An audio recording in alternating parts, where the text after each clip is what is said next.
Pääset eliittikoulujen ykköseen. Olen suunnitellut kaiken. Tässä elämän suunnitelmasi. Minuutti minuutilta, tunti tunnilta, viikko viikolta, kuukausi kuukaudelta. Tästä tulee elämäsi vuosi. Wow. Mitään ei jää sattuman varaan.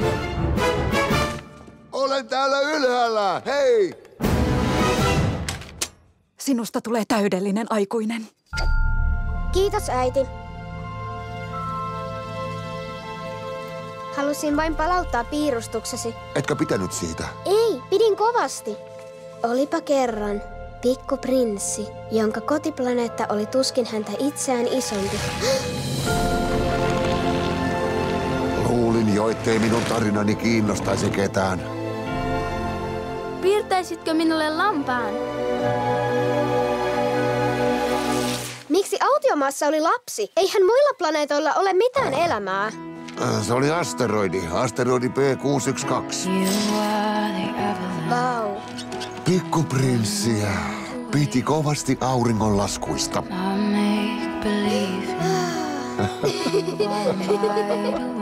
Joko teit tehtäväsi? En nyt ihan. Sain ystävän. Jos opiskelet ahkerasti ja noudatat suunnitelmaa tarkalleen, voit olla uuden ystäväsi kanssa. Ensi kesänä. Katso taivaalle. Tähdet ovat syttyneet. Hei, tule leikkimään. En voi leikkiä kanssasi. Minua ei ole kesytetty. Mutta jos kesytät minut, me tarvitsemme toisiamme. Silloin olet minulle ainoa maailmassa. Tärkeimpiä asioita ei näe silmillä.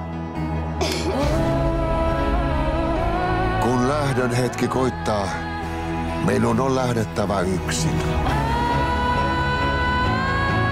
Osaatko sinä lentää? Kiinnitä turvavyö.